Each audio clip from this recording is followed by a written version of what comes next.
আমি কিন্তু মার্কটা দিব ঠিক এখানে 7 ইঞ্চি, তার মানে এখানে আমার 3.5 ইঞ্চি পরিমাণে এভাবে।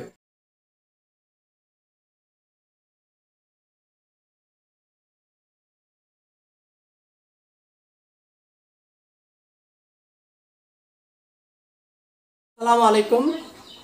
হাতা যদি আমরা সঠিকভাবে তালপাট কাটিং করে যদি মানে ইউজ করি, আমাদের হাতাগুলো টান ধরে থাকে, ঘুষি ধরে থাকে, আমাদের ইজি হচ্ছে না। কেন হচ্ছে না? তবে আপনি তালপাট কাটিং করে সঠিক নিয়মে আপনি সেলাই করবেন। এখন এ টু জেড আপনার দুইটা একসাথে কাটিং করব। এখন আপনাকে দেখতে হবে কোনটা কোনটা হাতার যে মুখের পার্ট, এটা কিন্তু হাতার মুখের পার্ট হচ্ছে, আর এটা কিন্তু হাতার মুহুরির দিকে হচ্ছে। ঠিক আছে, এটা সিস্টেম করে আপনাকে এভাবে বসাতে হবে।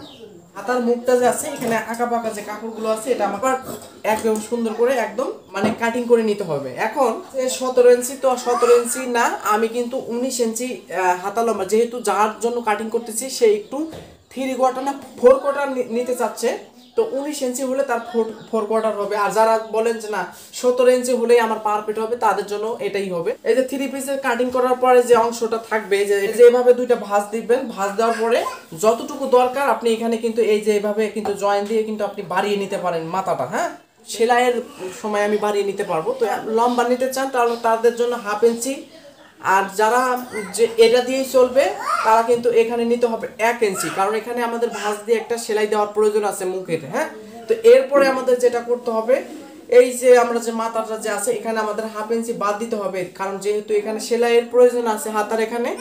এই আমাদের আমরা যে 4 ভাঁজ করে নিয়েছি, এই ভাঁজটা কিন্তু আমাদের বডি ওরেঞ্জে আমাদের ভাঁজটা দিতে হবে। এখন আপনাকে কিভাবে দিবেন, কি নিয়মে দিবেন, আপনি যদি ভাঁজটা সঠিকভাবে না দিতে পারেন তাহলে আপনার এই জায়গাটা আপনাদের খিচে ধরে থাকবে। ঠিক আছে, তো এখানে কিন্তু 8.5 ইঞ্চি আছে, এটা 46, 47, 48 বডির জন্য। তাহলে এটা যদি হয় তাহলে আমার কম পক্ষে নাও যদি দেই 9 ইঞ্চি আমাকে দিতে হবে জয়েন্টের এখানে, অবশ্যই আমাকে জয়েন্টটা দিতেই হবে, তাছাড়া আপনি কিন্তু এটা দিতে পারবেন না। এরপরে এখানে যে আমি মার্কটা দিলাম, এই যে 1/2 ইঞ্চি যে আমি সেলাই মার্জিনটা বাদ দিয়েছি, এখান থেকে আমাদের যেহেতু অনেক বেশি বডি, তাই আমাদের এখানে 5.5 ইঞ্চি, এই যে 5.5 ইঞ্চি মার্কটা দেওয়ার পরে এখন আপনাদেরকে একটা সিস্টেমে আমি আপনাদেরকে দেখাবো কিভাবে আপনারা সঠিক নিয়মে হাতাটা কাটিং করবেন। সেটা হচ্ছে, ধরেন এখানে আপনাকে মনে করতে হবে 9.5 ইঞ্চি, এই যে এখানে আপনাকে 9.5 ইঞ্চি মনে করতে হবে। ঠিক আছে, মনে করার পরে এখন আপনাদেরকে এই যে দেখুন কিভাবে আমি কাটিংটা করতেছি, শেপটা যদি আপনি সঠিকভাবে কাটিং না করতে পারেন তাহলে কিন্তু উপরের দিকে আপনি ইজিভাবে মানে ইউজ করতে পারবেন না। এটা হচ্ছে আপনার এখান থেকে 3 ইঞ্চি পরিমাণে একটা মার্ক দিবেন। এখান থেকে 3 ইঞ্চি মার্ক দেওয়ার পরে এই মার্কটা এইভাবে লাগিয়ে দিবেন।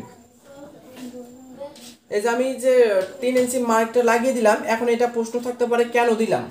এই 3 ইঞ্চি মার্কটা দেওয়ার পরে এই যে এই কোণাটা আছে, ঠিক আমি কিন্তু মার্কটা দিব। এই যে মার্কটা দেওয়ার পরে এখান থেকে এখানে কতটুকু হবে সেটা আপনাকে ভেদ করতে হবে। এখান থেকে এখানে 7 ইঞ্চি, তার মানে এখানে আমার 3.5 ইঞ্চি পরিমাণে এভাবে 3.5 ইঞ্চি পরিমাণে একটা মার্ক করবেন। মার্ক করার পরে তারপরে এই জাস্ট এই সিস্টেম করে আপনারা এইভাবে একটু ডাউন করে দিবেন। এখানে 1/2 ইঞ্চির মতো এইভাবে একটা ডাউন দিবেন। এই যে 1/2 ইঞ্চি পরিমাণে ডাউন দিবেন। এই যে আমি কিন্তু 1/2 ইঞ্চি পরিমাণে এইভাবে ডাউন দিছি।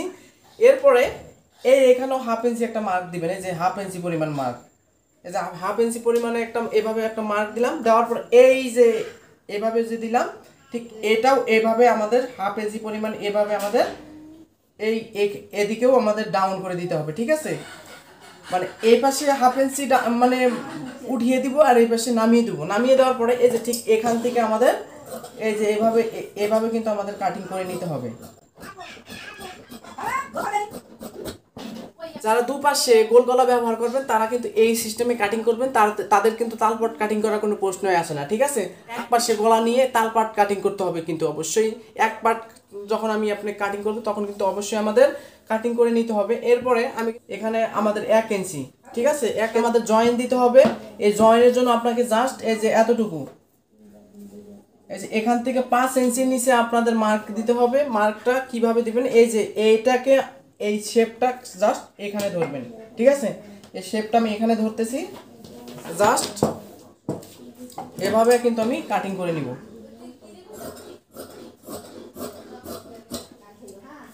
তো সম্মানিত ভিউয়ার্স, এখন কিন্তু এই যে অংশটা যে বের হলো, এই অংশ দিয়ে কিন্তু আমি এই যে এখানে কিন্তু জয়েন্টটা দিতে পারি, ঠিক আছে।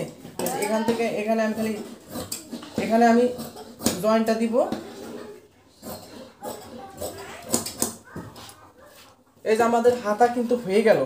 এখন আমি আপনাদেরকে দেখাবো কিভাবে আপনারা সঠিক নিয়মে হাতাটা সেলাই করবেন, সেটাই আপনাদেরকে সুন্দরভাবে দেখানোর চেষ্টা করব। তো অবশ্যই এখানে কেন আমি ডাউনটা বেশি দিলাম, কারণ এটা কিন্তু দুই পাশে গলা হবে, মানে দুই পাশে আপনারা এই জামাটা মানে পরবে, এজন্য এখানে আপনাদের শেপটা বেশি আপনাদেরকে দিতে হবে। যখন আপনি এক পাশে গলা দিবেন তখন কিন্তু আপনাদের জাস্ট মুহুরির শেপটা কাটবেন। তালপাট আপনারা কিন্তু অবশ্যই সেলাই করার সময় তালপাট কাটিং করবেন। আমি আপনাদের যারা নতুন আছেন তারা অবশ্যই সেলাই সময় তালপাট কাটিং করবেন। আমি আপনাদেরকে দেখাবো মানে এটা সেটিং করার সময় আপনারা কিভাবে তালপাট কাটিং করবেন, ঠিক আছে।